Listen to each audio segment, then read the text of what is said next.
Sveiki visi susirinkę, sveiki YouTube kanalo klausytojai. Mano vardas Raimondas ir aš esu alkoholikas. Šį vakarą pravesiu anoniminio alkoholiko online susirinkimą.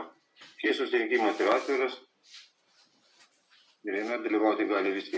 Atviros susirinkimo tikslas supažindinti visuomenę ir kenčiančius nuo alkoholizmo žmonės su veikla ir kaip mes veiksime. Gal šiame susirinkime yra žiniasklaidos atstovas nespamos, todėl YouTube kanalo daromas tik garso įrašas. Ir prašome visų dalyvių šiame susirinkime išsaugoti, kad čia išgirsite. Šiandien turime kalbėtoją iš mūsų grupės, tai Ilja. Labai džiugu, kad Ilja sutiko dar sykį pasidalinti.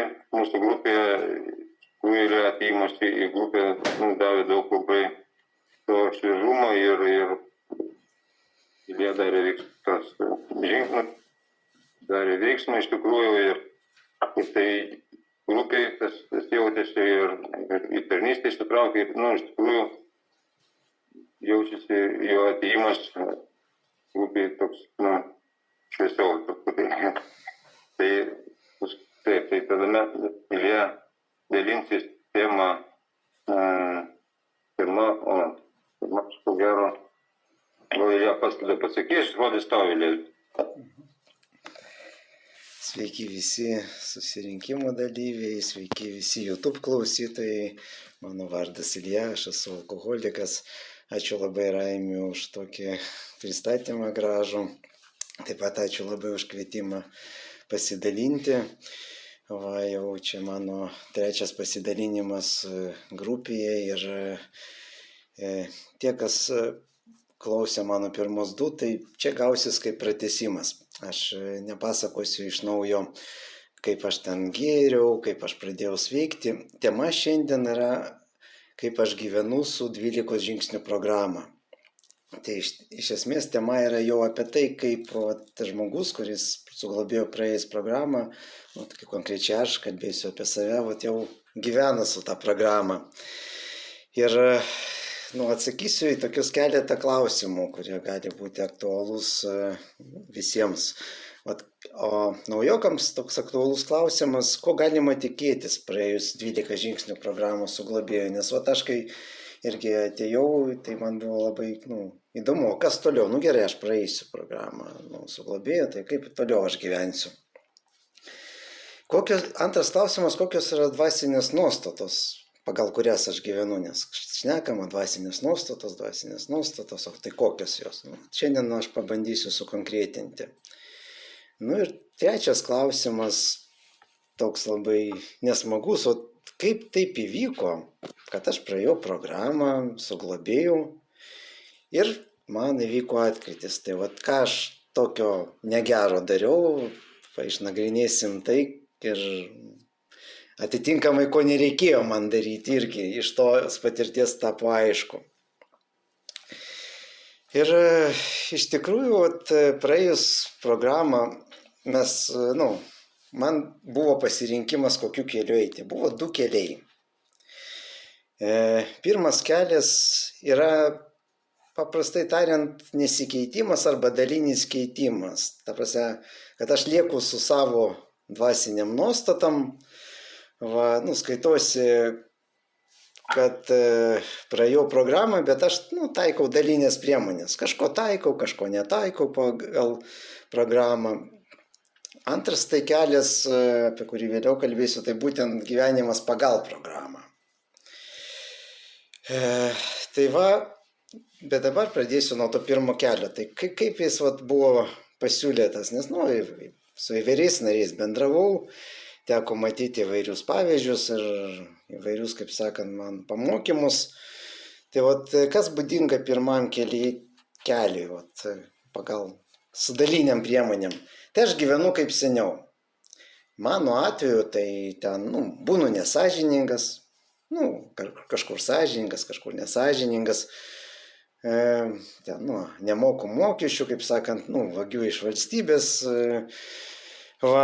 Tačiau tada buvo toks pasiūlymas, kad taip, tau tada tokiu atveju, kad negertum, nes jeigu aš gyvenu pagal dalinės Nors tada, dalinės priemonės, tai mano būsena dvasinė, labai būna tada prasta. Aš po to papasakosiu, kaip aš taip įsitikinau. Bet yra labai faina išeitis. Lankai daugiau susirinkimų, turi globotinį ir tada yra garantija, kad tu neužgersi. Ir žmonės tikrai pasako, kad jiems tai veikia. O būsena jo tuo metu labai prasta, esi toks irzlesnis, bet nueini į susirinkimą ir palengvėja. Tai tokį aš gavau pasiūlymą.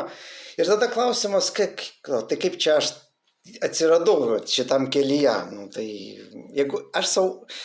Kai aš padariau 5 žingsnį su globėju, man įvyko toks potyris, kad aš jam išpasakojau tiesą apie save. Ir aš pažiūrėjau visą tą, kaip sakant, faktus apibendrinau ir galvoju, aš negaliu taip toliau gyventi. Ir man atvirkščiai buvo, ne tai, kad palengvėjimas man buvo sunkiau, nes aš klausiu globėjo, tai kaip man toliau gyventi, nes aš toliau taip negaliu gyventi, negaliu būti toks, kaip aš buvau. Pasakyti aš vienas dalykas, aš taip kaip ir suvokiau, pasakiau jam, bet ar aš tikrai buvau pasiryžęs būti kitų žmogum ir negrįžti tą savo seną gyvenimą? Gyvenimas parodė, kad nelabai visgi. Ir gerai, kad dariau aš programą labai tvarkingai su globėju, stengiausi, dėl to įvyko tam tikras rezultatas. Ir pradžiai gyvenimas kaip tik susitvarkė. Tačiau, gyvenimas susitvarkė, viskas gerai, noro nėra, nes įvyko ten palengvėjimas toks po 9 žingsnių. Tačiau aš užmigau ant laurų, o knygoje buvo perspėta, tau svarbu neužmigti ant laurų, nes po to bus, ir viskas knygoje aprašyta, ta prasme, kas man galėjo būti. Tai aš užmigau ant laurų ir kas prasidėjo, po truputį prasidėjo viskas, kad atsirado puikybė. Kaip tą ją atpažinti? Kaip man jinai pasireiškia? Aš pradėjau būti šios 12 žingsnių programos tokiu ekspertu. Dabar aš jau žinau, kaip reikia sveikti. Aš visus pamokysiu, aš paaiškinsiu. Šitas narys veiksta neteisingai. Šitas ten irgi ne tą daro. Kaip čia, pas mane atsiranda tokia pretenzija pasauliui. Tie negerai sveiksta, tie neteisingai gyvena, o aš jau taip, žinau, aš čia praėjau programą, mano tokia jausena kita ir ant to, sakykim, tokio dvasinio svaigalio, kad man čia palengvėjo, ta puikybė pradėjo labai augti, taip, nepastebimai, ir po to, bet vis tiek, aš, kaip sakant, laikiausi ten visų kitų dalykų, buvo maldos, visa kita, aš ten laikausi tų nuostatų, tačiau įvyko toks dalykas, aš pakeičiau aplinką. Aš išvykau atostogų, o ten visiškai kita dienotvarkė, ten jau, kaip sakant, A grupė toliau, manęs niekas nemato. Tai gal aš savo galiu kažką leisti daugiau. Ko aš pradėjau? Gal aš galiu nesimelsti. Neturiu laiko, atostogos toks brangus laikas. Nesimelsiu.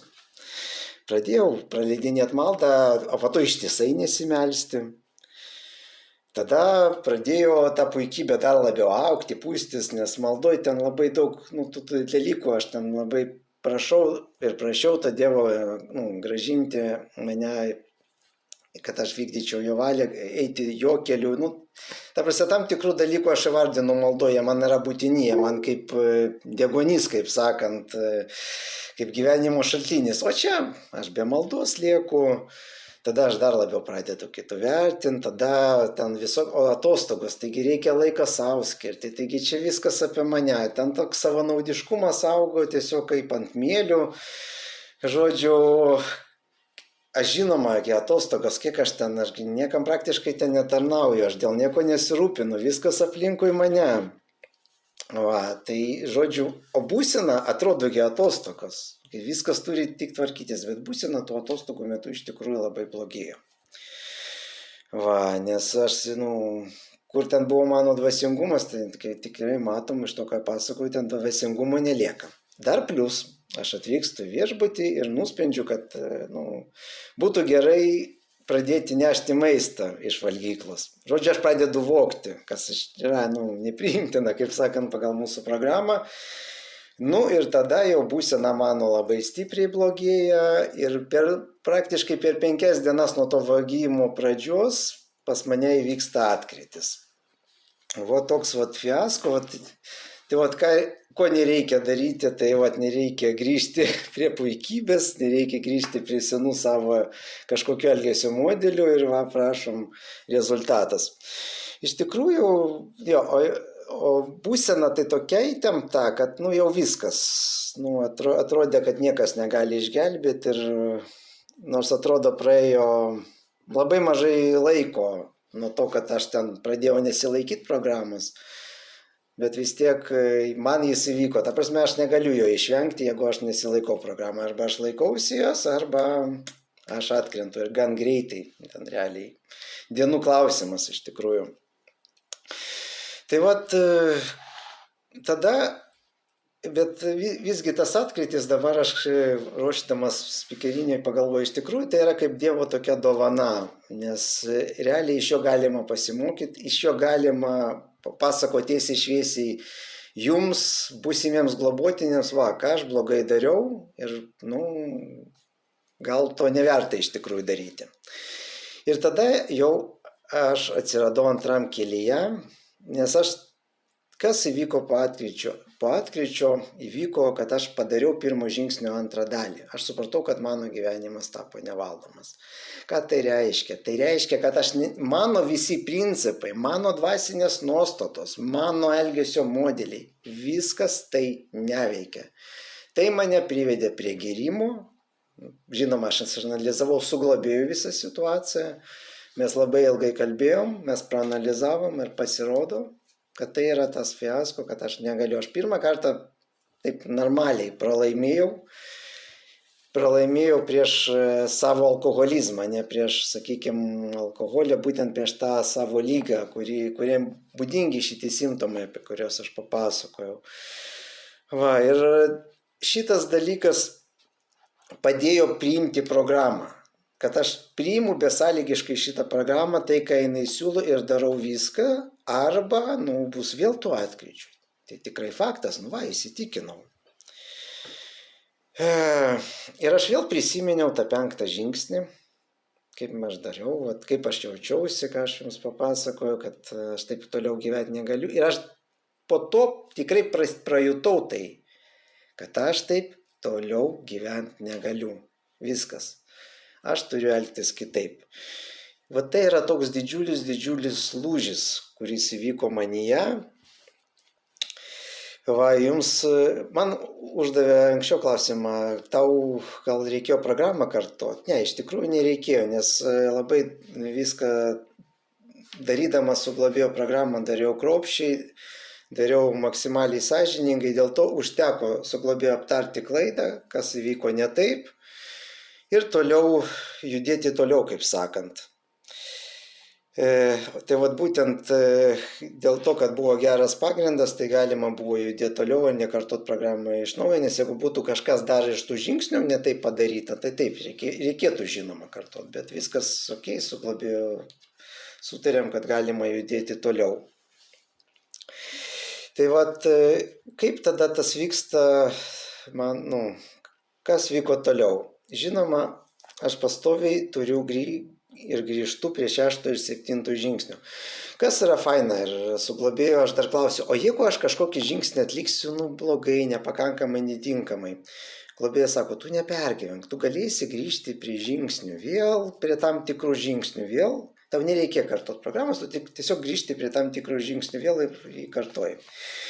Tai iš tikrųjų, kad man veiktų programą, man reikia neprarasti ryšį su 6 ir 7 žingsniu. Ir dėl to tas sąrašas būdų trūkumų, jis toliau pildosi. Jis nėra taip, kad vieną kartą ten užpildėm kaip aš minėjau, jį labai svarbu užpildyti, ne tai, kad pagal duotą sąrašą viską iš eilės každuoti, ten globėjas duoda visų įmanomų būdo trūkumų sąrašų, bet man reikia atrinkti, kurie yra mano, būtinai išrašyti juos ir tada, kaip sakant, daryti 7 žingsnį su tuo sąrašu, kad nes jeigu aš pamiršiu savo būdų trūkumus, kaip aš padariau iki to atkryčio, pradėjau pamiršti, kad jie tokie yra pas mane, tai tada vėl aš pradedu taip elgtis ir mano būsena vėl bloga grįžta. Ta prasme, aš turiu pastoviai prašyti Dievo, kad jis pašalintų jos. Dėl to į kasdieninę mano maldą, praktiškai po porą kartų į savaitę tikrai eina 7 žingsnio malda. Tai nereiškia, kad kasdien jau taip, bet bent jau porą kartų į savaitę aš turiu padaryti, vėl tos būdo trūkumus, o maldos metu aš tos trūkumus būtinai išvardinu, nes tikrai negaliu jo pamiršti. Po to, kas dar padarė gerą pagrindą ir aš labai dėkingas globėjui, kad, kaip sakant, mes tą 9 žingsnį išanalizavom visą ir mes išskirstėm laikę. Ir dėl to, kad, sakykime, aš tikrai nesiruošiu nuo jo bėgti, tai ateis laikas, kai aš tam tikrus 9 padarysiu. Nebūtina 9 žingsnį, iškart praėjus programą su globėju visą padaryti, tiesiog su globėju aptarėme, kokie 9 žingsniai padaromi dabar, kokiem reikia ten pasiruošti, kokiem reikia laiko ir taip toliau, kokiem reikia pinigų sukaupti. Tai visa tai yra aptariama ir tada atitinkamai jie yra jau padaromi. Kas svarbiausia, kad jeigu aš pabėgsiu nuo atsakomybės ir savo pasakysiu, gal šitą 9 nereikės daryti niekada, gal šitą nedaryti, nors yra galimybė. Tai žinoma, mane irgi gresia būsenos pablogėjimas, nes iškart ant programą yra įspėjimai, ten Dievas mūsų sudrausmina, kaip sakant, ir vėl man gali įvykti tada atkritis. Ta prasme, aš turiu nebėgti nuo 9 žingsnio ir irgi nebėgti nuo atsakomybės. O po to visas tas, kaip sakant, gyvenimas pagal programą, tai yra kasdieninis 10, 11 ir 12 žingsnis. Ir dabar kokios yra tos konkrečiai dvasinės nuostatos, pagal kurias aš gyvenu. Tai, kaip sakant, pirma, aš išskiriau 9 dvasinės nuostatas, tai ir jų sąrašą rasit įrašo aprašyme. Tai pirma yra atsakomybė. Tai yra labai svarbus pagrindas. Aš visų pirma turėjau priimti atsakomybę už tai, kad aš laikausi šitos programos, kai einu su globėju. Pirmas išbandymas tai buvo ten laiku skambinti. Tai čia mes kalbame apie sveikimą, ten visų namų užduočių darymas, taip toliau. Be šito, kažkaip nebūčiau tiesiog praėjęs. Tai čia tokia elementariai reikėjo pirmą priimti, o po to, už kad, praėjus jau su globėju, tai aš už savo veiksmus. Aš už veiksmus tai esu pilnai atsakingas. Rezultatas tai yra Dievo valia. Kitų žmonių veiksmai tai yra Dievo valia, kaip sakant. Bet tai ne mano atsakomybė. Aš ten neturiu jų keisti, bet savo veiksmus aš galiu. Ar aš šiandien pasimeldžiu, aš esu atsakingas. Kelintą aš atsikėliau apskritai. Ar aš tarnavau kitiems, ar ne, ar aš buvau naudingas. Ta prasme, visa tai yra mano atsakomybė. Ir jeigu taip gaunasi, kad aš prisidirbu, kažką padarau ne taip, nes neįmanoma, mes netampam šventi ir taip aiškiai knygoje parašyta, dėl to jeigu kažkur mes praėjus su globėjo programą prisidirbam, tai viskas ok. Man svarbu prisimti atsakomybę ir ištaisyti iškart klaidas. Ir dėl to tų klaidų tenka taisyti, iki ten, netgi visokių kuriozinių situacijų, kad iškart galvoj toks, aš nepaskaičiavau maišiukus prekybos centre. Tai teko, sakykime, man grįžti ir, prieiti informacijos kasą ir pasakyti, išmuškit man ten tiek ir tiek maišiukų. Ten, žinoma, pardavėja buvo šokė, bet nieko, jinai išmušė ir aš sumokėjau už tos maišiukus. Ir aš išėjau labai, su tokiu palengvėjimu jau. Nes prieš tai aš išėjau, man buvo viduje neramu iškart. Aš pavogiau maišiukus. kaip aš taip, aš to ištaisau, tik grįžtu, ištaisėm, sumokėjau, ten keli centai, man palengvėjo. Ir daug tokių, ir iš tikrųjų netgi pačios smulkios klaidos, aš supratau, aš turiu taisyti, nes po to tas man gali paveikti mano būseną. Tai man nereikia, ta prasme, kažkokio blogios savijautos dėl kažkokios smulkmenos, bet iš tikrųjų tai nesmulkina. Antra dvasinė nuostata tai yra sąžiningumas. Ir apie tai, tai rašoma ne vienoje vietoje. Visų pirma, tai yra sąžiningumas su savimi. Aš turiu savo nemeluoti ir nestatyti kažkokių tokių gražios savęs vizijos paišyti. Kad aš ten tapau kažkom, aš toks ir toks, aš anoks, aš turiu labai sąžiningai įvardinti, kas aš esu. Jeigu kažką, kaip sakiau, ten pavogiau maišiukus, taip, aš pavogiau maišiukus, sąžiningai pasakau, tiesiai šviesiai iš karto ištaisau, jokio kriminalo nėra. Aš ten nusišnekėjau kažką, aš nusišnekėjau, ta prasme, su savim aš turiu matyti, aš ten mažai pasistengiau darbe, taip įvyko, faktas, aš žodžiu, visus aš įvardinu ir tada, žinoma, prisiimu atsakomybę atitaiso, bet be sąžiningumo labai su savimi tai yra, neįmanoma, aš turiu labai. Bet programą išmokė, nes yra 12 nakties klausimų, kurie labai padeda tave matyti. Pradžiai nesupranti, kodėl čia pildai, bet po to, tai aš dabar po to papildžius, aš jau dabar save labiau pastebiu, savo elgesį, kur aš nugrybauju. Tai yra labai fainas įrankis, kaip galima tą sąžiningumą su savimi atrasti apskritai. Po to eina, žinoma, sąžiningumas su kitais. Su kitais žmonėm, ar aš tikrai sąžiningai ten elgiuosi su jais, ar aš sąžiningai atlikau savo darbą, ar aš sąžiningai elgiuosi su šeimos nariais. Žodžiu, yra tokie dalykai labai svarbus. Po to, žinoma, tas sąžiningumas yra, dar man labai aktualus už mano šalimi. Ar aš tikrai sąžiningai moku mokesčius, ar sąžiningai viską ten deklaruoju, sąžiningai vedu savo verslą ir taip toliau. Man labai yra svarbu ne tik pasakyti, su žmonėmis sąžiningas, su savim sąžiningas, tai ką ten ta sistema, ne, aš taip neturiu elgtis, nes tikrai čia jau nėra tada jokio griežto sąžiningumo, jeigu aš pradėsiu vogti mokesčius. Čia absurdas kažkoks. Bet žinoma, mano alkoholiko protas gali man sumaišyti tokias mintis, o kodėlgi ne?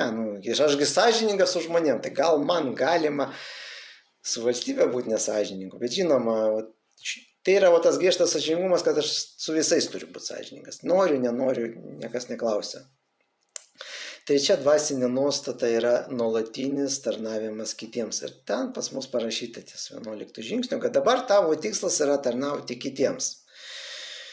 Man gal atrodė, kad aš praeisiu programą labiau, pradėsiu negert, pas mane čia bus daugiau galimybių ir aš dėl savęs labiau pagyvensiu. Gal tokia buvo pradžiai iš ankstinė nuostata.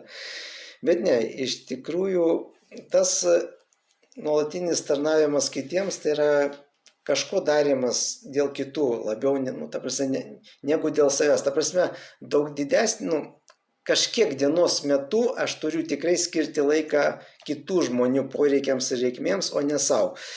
Irgi dėka šitų 12 nakties klausimų aš pradėjau tą atpažinti. Ten yra klausimas, tu buvai naudingas. Nebuvau, sorry, tai palauk. Bet kaip aš galėjau, pradžiai toks pasiteisinimas. Iš tikrųjų, daug kur galima. Ir tas nuolatinis tarnavimas, tai ne tik, kaip sakant, pas mus A grupėje turi vykti, ne, tai gali būti ir kitur. Žinoma, tai yra vienas iš tokių paprasčiausių būdų, ką mes galim, tai ateiti į susirinkimą ir tarnauti kitiems, tarnystę prisiimti, ta prasme, bet mes galim tarnauti šeimoje. Ten, pavyzdžiui, sudėti indus į indaplovę kažkieno, pagaminti žmoną į pusryčius, nors neprašė, bet padaryti, tokios smulkmenos atrodo ten, nežinau, atlikti kažkokį skalbimą, kuris man nepriklauso, ne manogi čia pareikia, bet paėmiau, padariau čia. Kodėlgi ne. Ta prasme, yra labai daug momentų, kur tu gali būti naudingas kitiems ir nebūtinai čia turi būti grandioziniai dalykai, kaip nesusijęs su mano darbu, kad ten būtinai turi gydyti žmogų ten tiek ir tiek valandų, ne, užtenka ir smulkmenas padaryti ir tai yra jau iškart viduje aš lengviau pasijaučiu, kai aš padarau. Ir ką tai daro iš tikrųjų, kokia nauda iš tos dvasinės nuostatos, mano egoizmas, jis mažėja pastoviai, aš pastoviai išeinu iš savo egoizmo, iš savo noro, kad būtų kažkas dėl manęs. Ir tikrai, kai tu padarai tokių veiksmų ne vieną per dieną, tu matai, kad tikrai to aš jo mažėja ir tas labai faina. Ir tu išeini tuo metu, kai tu darai kažką, kai aš darau kažką dėl kito, aš išeinu iš savęs ir jau gyvenimas tikrai nesukasi ir neorientuojasi į mane. Ir tikrai visi išėjimai iš savęs man labai padeda geriau jaustis. Ir ta prasme, tas palengvėjimas, tas gera ta būsena labai susijęs su to, kiek aš per dieną darau kažką dėl kitų. Tai dėl to man jau tai pradėjo patikti, man tai tapo azartu. Ir aš jau stengiuosi kuo daugiau kitiems kažką padaryti ir tai tikrai faina man. Tai tas labai faina. Ketvirta dvasinė nuostata - tai išėjimas iš neigiamų emocijų. Ta prasme, mes neturim užsibūti apmaudę, pyktyje, baimėje. Ir pas mus yra įrankiai, kaip iš to išeiti, nes ten irgi aiškus įspėjimas. Nes apmaudas, ten pyktis, visa tai mums lygu, kad mes po to atkrysim. Ten, žodžiu, aiškus įspėjimas, aš nenoriu jo tikrinti, aš jo tikiu. Ir aš tada atitinkamai turiu daryti tam tikras maldas, jeigu aš kažko supykau, tai tikrai būna, aš netapau šventų kažkokiu, kuris dabar jau ant nieko nepyks, nebūna, kažkas užgaunamas mano ambicijas, aš turiu tada 4 žingsnio maldą. Užėjo kažkokią baimę, aš turiu tą baimių maldą. Žodžiu, pastoviai aš turiu, jeigu užėjo tą neigiamą emociją, aš neturiu joje užsibūti, užsimaudyti, nes iš to gali dar kilti savigaila. Tai irgi dar viena neigiama emocija, kuri man irgi parašyta, kad labai pražūtinga, tai geriau aš tikrai nesistengsiu, kad tai būtų. Ir tada, žinoma, pildosi 9 žingsnio pažadai, ten to viso ir savigailos mažėja, ir nereikalingumo jausmas, tai ta prasme neužsibūnu tada neigiamose emocijose. 5 dvasinė nuostata yra drąsa pagrįsta tikėjimu.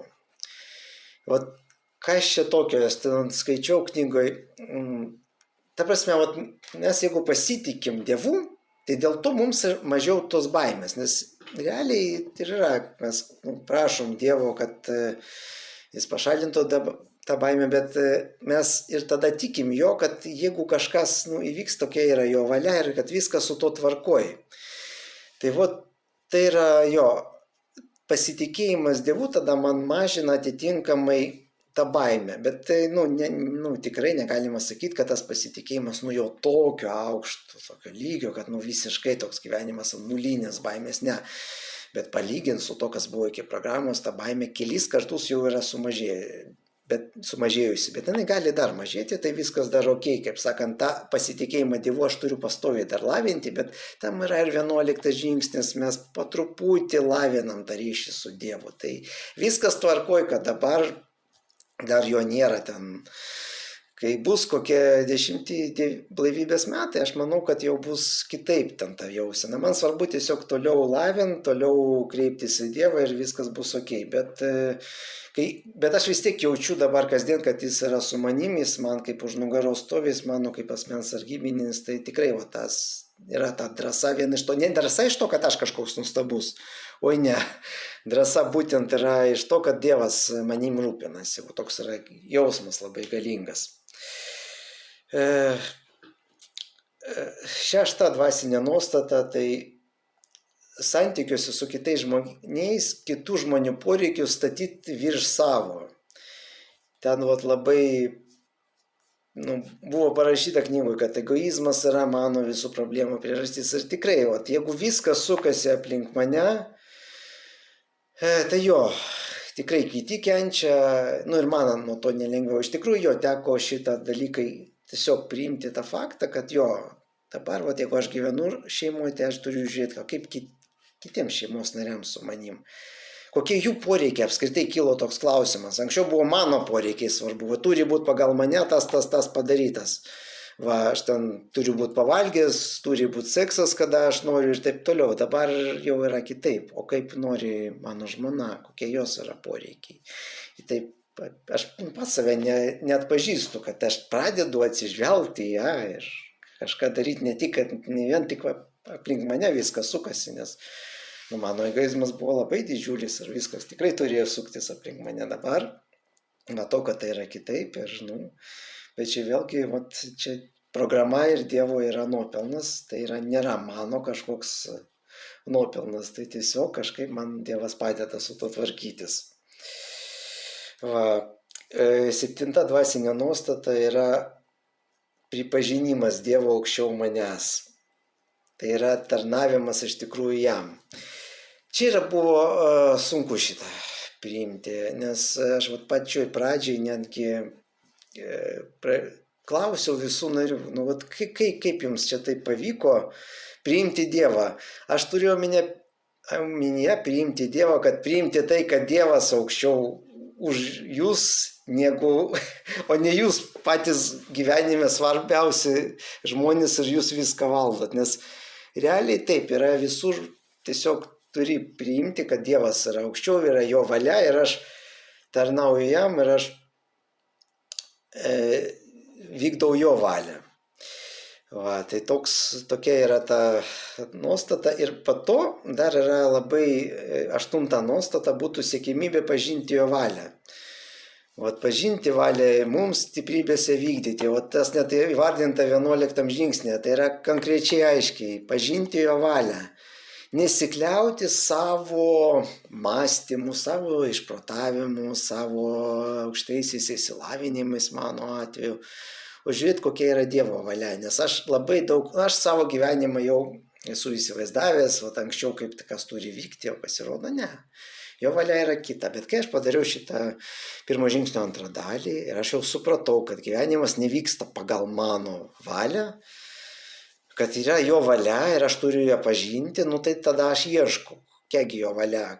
Tai reiškia, kad mano scenarijus sužlugo ir aš jau savo scenarijų kaip ir nelabai siekiu kurti. Ta prasme, aš jau netaip, nes anksčiau viskas turėjo vykti pagal mano scenarijų, gyvenimas yra mano scenarijuje, žodžiu, visur buvo aš svarbiausias, kaip sakant, mano nuomonėm viskas, žodžiu, dabar yra kokia jo valia ir dėl to tenka keisti dienos planus, sakykime. Aš kažką suplanavau, sudėliojau dieną, o po to kažkas keičiasi. Ir aš suprantu, čia Dievo valia, nori, kad aš padaryčiau tą ir tą, nes kitiems bus nuo to gerai ir gerai. Ok, tai aš tada imiu ir darau, aš tada labiau priimu tos pokyčius dienos, kad tokia Dievo valia. Ir kertinė iš tikrųjų 9 dvasinė nuostata, tai yra disciplina. Tai yra labai pati nefainiausia nuostata, kurią norėtųsi, kad jos nebūtų, nes disciplina yra visur ir jinai visur aiškiai parašyta knygoje, kad konkrečiai turi laikytis. Ir jeigu tu nesilaikai, yra irgi ten visi tie įspėjimai, kiekvienam žingsnė, kad nedarysi to, bus taip. Nepadarysi iki galo to žingsnio, bus ta. Žodžiu, visur yra ta disciplina ir disciplina reikia iš tikrųjų einant žingsniais. Ir, galima tiesiog pasakyti, kad disciplina tai dar tai, ką aš turiu lavinti. Nors man atrodė ir kiti apie mane, tai mane, kad aš labai disciplinuotas žmogus, bet, palyginti iš tikrųjų man mes alkoholikai, ten parašyta knygoje, nėra disciplinuoti žmonės, tai aš galiu pasakyti tikrai apie save, kad aš nesu, nors gyvenime daug ką esu pasiekęs, padaręs, bet vis tiek palyginti aš dar labai nedisciplinuotas žmogus ir man discipliną reikia lavinti. Tiek, taip gerai, ten aš meldžiuosi kasdien, bet irgi būna kažkokios dienos ten iškrenta ir tu supranti, kad tai yra grina nedisciplina. Jeigu aš suplanuočiau, aš atsikelčiau laiku, ten, tai tikrai padaryčiau jau taip 100%, ten kasdien tą maldą. Ta prasme, yra daug tų spragų, kur yra nedisciplinuotumas, bet realiai, bet čia mes,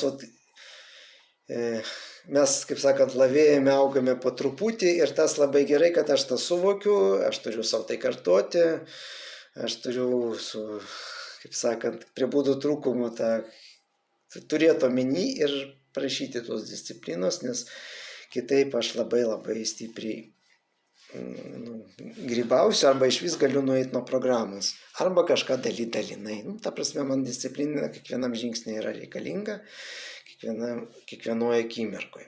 Tai va tokios yra 9 dvasinės nuostatos, pagal kurias aš gyvenu ir dar tikrai galiu augti juose ir tobulėti. Ta prasme, nėra taip, kad jau kažkas yra wow padaryta. Tai žodžiu, esmė ta, kad galima iš tikrųjų gyvenant pagal programą tikrai, kaip ten knygoje parašyta, mes džiaugiamės gyvenimu. Taip, mes džiaugiamės gyvenimu ir alkoholizmą mes, kaip sakant, aš suvokiu kaip lygą, tačiau aš nesijaučiu, aš žinodamas, kad aš gyvenu pagal programą, aš galiu nesijausti to tokiu jau labai beviltišku ligoniu, nes aš žinau, kad programa padeda palaikyti mano gerą būseną, kaip diabetikui padeda insulinas, tai žodžiu, iš tikrųjų taikydamas šitas priemonės aš galiu gerai jaustis.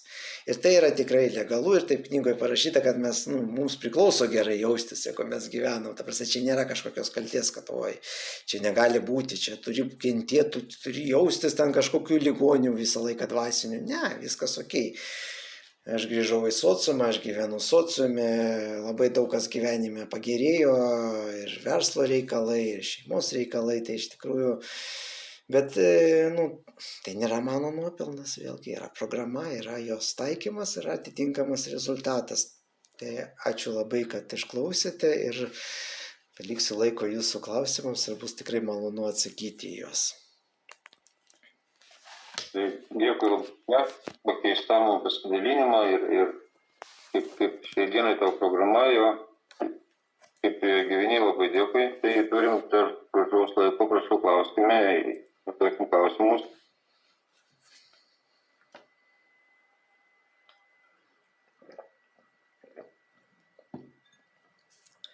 Mačiau, kad Laura pakėlė ranką.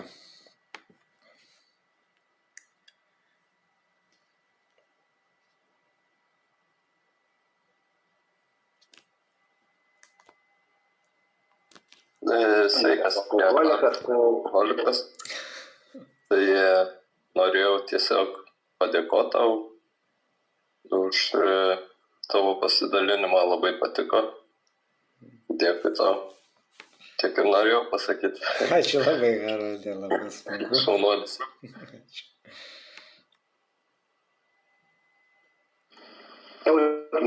Aš alkoholikas, tai čia labai gerai išdėstė apie programą. Pas mus programų kai kurie žingsniai turi pažadą. Paimkim 9 žingsnio pažadą. Jei uoliai dirbame šiuo dvasinio augimo laikotarpiu, būsime netikėtai nustebinti vos pasiekę pusiaukelę. Tai čia nepaslaptis, kad ta pusiaukelė nesiskaito, kad 3 žingsnius praėjai, užsidėjai 3 pliusiukus ir pusiaukelį. Čia kalba apie 9 darymą. Pradėjus 9 daryti, prasideda tie nustebinimai, arba kitaip vadinami stebuklai. Ar tau buvo tokių keistų nutikimų, nustebimų ar stebuklų darant 9 ar ne? Jeigu nesunku kokį nors pasidalinti, gal galėtų. Ačiū tau, Tvidai, už klausimą. Jo, nes man būtent per 9 žingsnį ir dingo noras gerti. Tai yra, nes iki tol jis buvo pastoviai ir, ta prasme, aš atkrisdavau darant programą, bet vis tiek mes tęsiam su globėju. Tai nes jis suprato, kad jeigu mes ten lauksim kažkokio tokio ilgo laiko, kad aš negersiu, tai tiesiog aš mirsiu. Tai dėl to ir visą laiką tas noras jis persekiojo ir po to darant 9, Padarius tokius 2 devintukus, jo, tas noras visiškai dingo. Pirmas devintukas buvo su broliu, tai buvo, taip kito, tie devintukai buvo patys sunkiausi. Man tikrai buvo nelengva jos padaryti, bet padaręs jo, aš pajutau didelį palengvėjimą.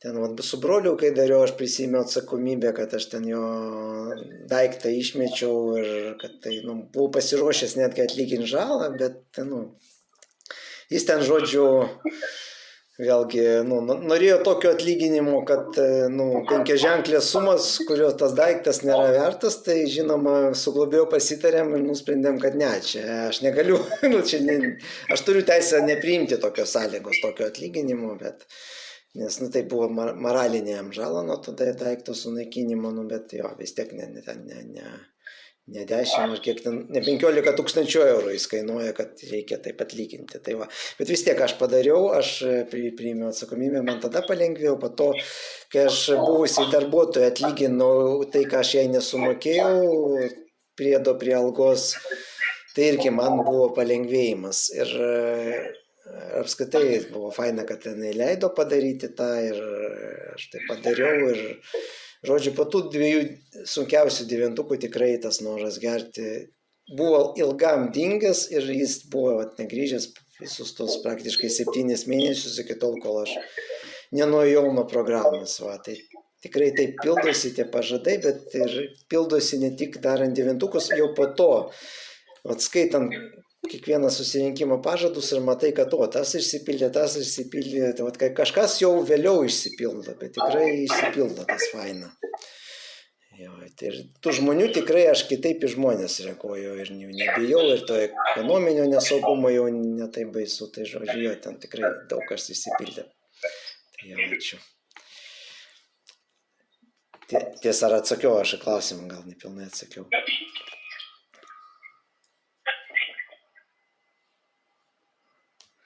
Dėkui labai Tautvydai. Prašau dar klausimai.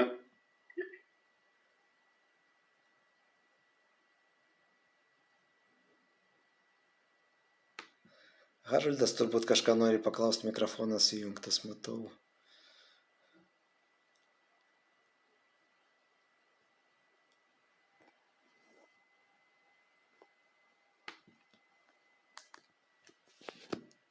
Pabandysiu paklausti.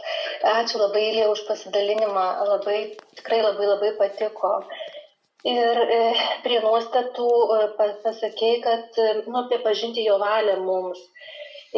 Tai gal galėtum pasidalinti, kaip tu tą darai, kaip stengiasi pažinti jo valią.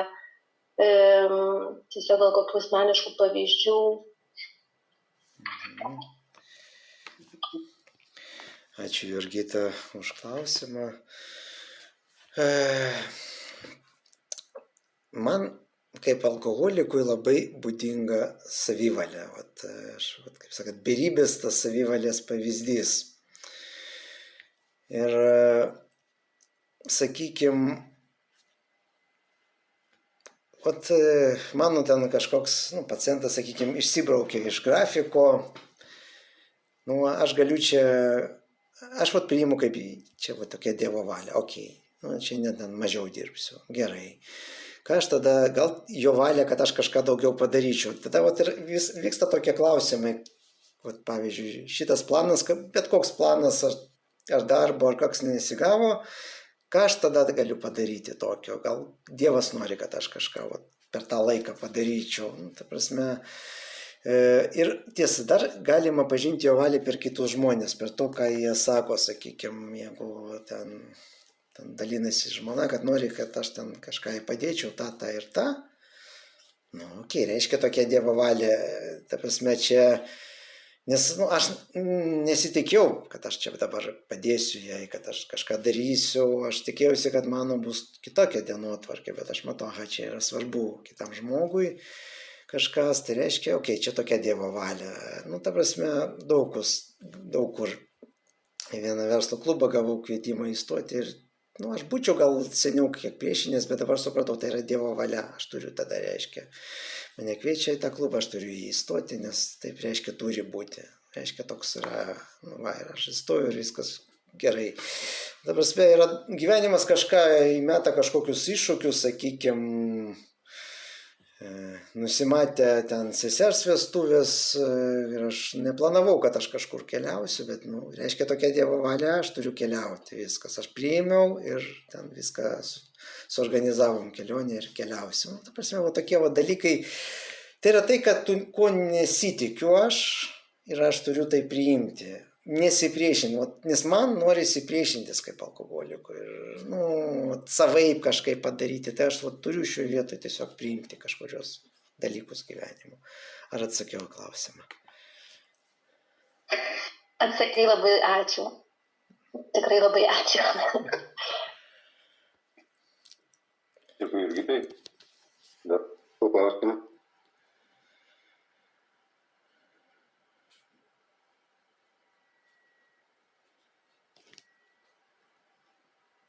Jurgita, dar tada kartelį aš apie discipliną dar tada paklausiu. Gerai, bet kaip sekasi tą balansą toje disciplinoje išlaikyti, kad jos nebūtų per daug, per griežta ar kažkaip.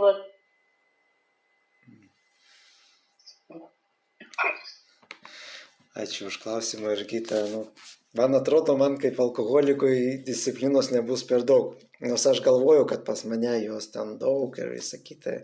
Iš tikrųjų, ne, jie gali man dar lavinti ir tai būtent toks, yra atradimas netikėtas, kad jos nebus per daug, kaip tik, nesvarbu, ką vertina kiti ir kaip kiti mato. Kiti gal mato kažkokią dalį manęs ir nemato visumos, o jos, realiai galima lavinti, bet vėlgi, jeigu kažkas nepavyksta, sakykime, labai būna suplanuotų darbų vėlgi, kurie nepavyksta įgyvendinti, tai jau nėra saviplakos. Jau yra tada, klausimas gal, kaip tada ten padaryti, gal darbuotvarkę peržiūrėti, gal tada šitiem tokiem kažkokiem ten, pavyzdžiui, administraciniam darbe, aš, pavyzdžiui, kai ant savęs dirba pas mane, aš viskas viename, ir direktorius, ir dalinai ten vadybininkas, ir medikas, žodžiu, ir valytojas, viskas viename. Aš viską turiu suspėti ir jeigu kažką nespėju, aš tiesiog jau vėlgi priimu, kad tai Dievo valia ir turiu paklausyti, kaip aš turiu tą dienotvarkę pertvarkyti.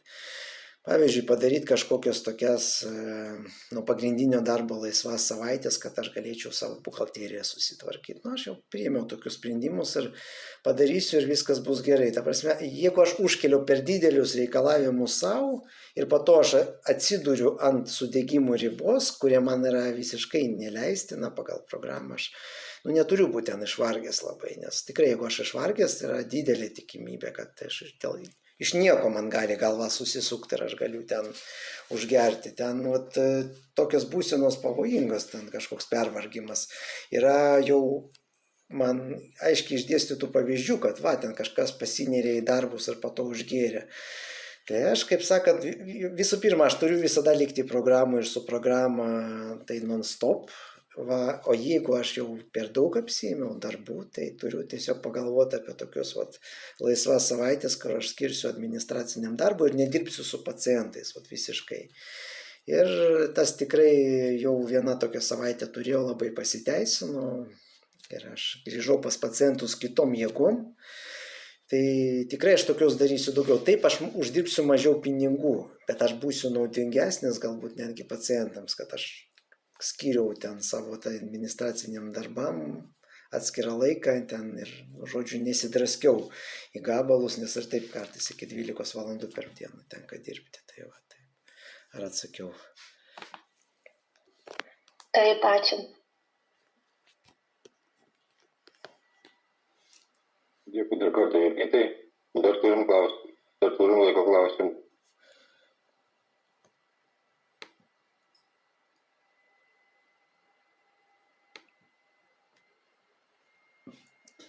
Labas vakaras, Edita, ko priklausoma, labai ačiū už pasidalinimą. Norėjau paklausti apie puikybę. Pasakojot, kad tą pirmą atkrytį būtent ji lėmė ir prisidėjo prie to, kaip dabar yra su ta puikybė. Ar dažnai pastebit pas save ją ir kaip ją mažinat? Ačiū labai. Ačiū Edita už klausimą. Jo, puikybė yra toks dalykas, kuris gali visą laiką mane lydėti ir aš jau įsitikinau, kad aš kaip alkoholikas turiu šitą simptomą. Čia vienas iš mano ligos simptomų, ta puikybė. Bet ir jeigu aš nestebėsiu save, tas 10 žingsnis ir padeda, aš nuolat stebiu save. Pradžiai tai būna labai sunku, o po to tai tampa įprotis. Yra toks klausimas, kokie yra mano tikrieji motyvai, mane globėjas šito klausimo išmokė ir aš jis daug kartų įkartoju, bet aš iš ten kažkelinto kartų išgirdau ir aš save tikrai klausiu. Aš ten ketinu, sakykime, šiandien planuoju dalintis. Kokie mano motyvai? Tada aš turiu save būtinai paklausti, ar aš tikrai nenoriu pasigirti kažkokiais rezultatais. Ar aš ten tikrai nenoriu save kažkaip parodyti. Dabar man reikėjo su savim padaryti tokį auditą. Ne, aš nenoriu, aš noriu tarnauti, aš noriu išdėstyti savo klaidas, kad kiti ten neturėtų tų problemų. Žodžiu, patikrinau motyvus. Jeigu būčiau pamatęs, kad puikybė, aš save jau pradėčiau arba Dievo prašyčiau, nuimk, tikrai padėk, nesipuikuot kažko. Bet aš patikrinau, puikybės nėra, viskas ten tvarko, aš noriu tarnauti, viskas ok. Ir kiekvienam tokiam žingsnėje kažką, norisi kažkam kažką jau papasakoti, jau aš biškį prieš pradedant patikrinu, ar čia tikrai nėra kažkokio ten pasigyrimo, dar kažko. Ar nėra savanaudiškumo, ar nėra tada jo. Ta prasme yra toks biškis savęs stebėjimas, ta prasme suvoki save kaip tokį, ligonį, bet su tokiu, galima sakyti, biškį, su humoru tokiu. Stebi save, kaip psichiatras stebėtų pacientą ten, kur nors, pro tokią, sakykime, siena iš vienos pusės stiklas, iš kitos pusės veidrodis ir taip save stebi, taip, ką aš čia dabar noriu padaryti. Čia kas čia bus dabar, ir taip biškijo, žiūri save iš šalies, tada taip aš galiu šitą sumažinti, nes bet jeigu, sakykime, artimasis, vėlgi, kaip vis, ko priklausoma, jeigu artimasis pradeda girtis, nes prieš atkritį aš pradėjau girtis, aš norėjau, kad mane girtų labai stipriai, ir aš taip, nepastebėjau, kaip šitas mane užvaldė ir viskas. Jeigu atsiranda, kad jo artimasis sveikstantis jau puikuojasi kažko, norisi, kad jūs būtinai mane pagirk, žmonelė, nes aš čia tokį padariau, gerą tą rezultatą, čia yra jau rimti dalykai, tai aš savo negaliu šito prileisti ir jeigu aš jau matau, kad čia kažko norisi kažkokių savo laurų, medalių, tada jau viską, aš turiu jau kalbėti su Dievu rimtai, kad tik paimk nuo manęs visus šitus dalykus. Tai ačiū labai už klausimą, ar atsakiau. Taip, ačiū labai, susitapatinau.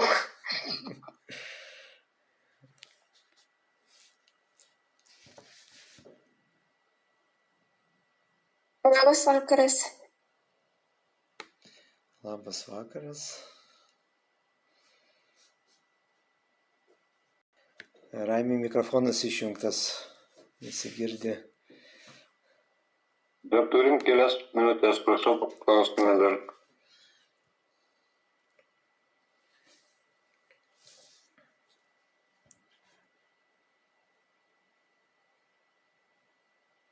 Kažkau kaip tik galvoja, noriu paklausti, Dievo, tu minėjai, kad prašai Dievo pašalinti, ar ne?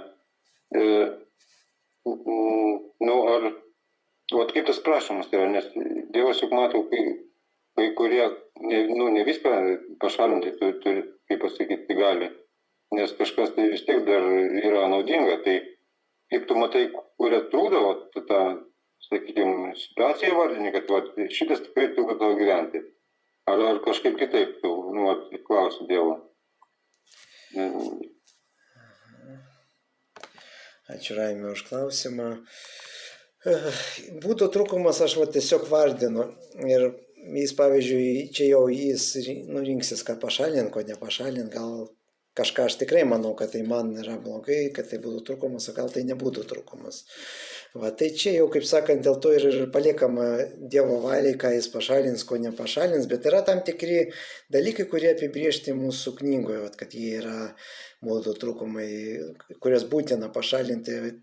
savanaudiškumas, puikybė, vat visi šitie tokie vat, ir arba tas pats nedisciplinuotumas koks nors, tai dėl to čia man reikia ir prašyti, kad pašalintų, jeigu aš pagavau save, tam 10 žingsnį aš pagavau, aš iškart turiu prašyti, kad oi, pašalink, bet iškart tada atsiranda kažkoks alternatyvus veiksmas, nes pavyzdžiui, jeigu kažko nepadarai, tai iškart yra sprendimas, kad ką reikia padaryti, ko nepadariau, ir padarai tada kažkaip, o taip susiorientuoji.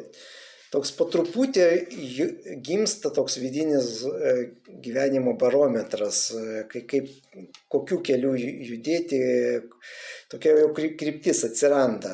Būtent tai mūsų dvasinio lavėjimo kelias, aš galiu tik dabar taip jau pasakyti, kad atsiranda kryptis kažkokia, kaip eiti pagal jo valią, bet tai turi būti toks dialogas ir būtent ne tik ryte. Ta prasme, dienos metu būna kartais kreipimais į Dievą, darbo metu aš labai mėgstu, Dieve padėk man pagydyti šitą pacientą, prašau, ir nukreip mane, parodyk, kokias būtent konkrečias žinias tam panaudoti. Ta prasme, visą laiką toks atsiklausimas vyksta. Dėl to tas labai svarbu, tas ryšys, man jį svarbu non-stop turėti. Bet tai nėra kažkoks sudėtingas, tai aukštoji matematika. Mūsų programa nėra aukštoji matematika, jeigu dabar kažkas klausosi ir galvoja, oi, čia labai sunku. Ne, po to tai tampa įpročiu ir viskas labai lengvai daroma. Tikrai nereikia išsigąsti, kad čia bus labai sunku po to gyventi pagal tą programą. Viskas yra ok. Aš atsakiau klausimą. Dėkui labai retai, atsakėjai. Mūsų laikas baigėsi, iš tikrųjų dėkojame Lielvai, dėkojame dalyvavusiems, uždavusiems klausimus, taip pat YouTube kanalo klausytojams. Džiugu, kad mus randate, taip prenumeruokit mūsų kanalą ir išgirskite daugiau apie sveikimą ir patirtis. Šiandien su jumis atsisveikiname, iki kito sekmadienio, iki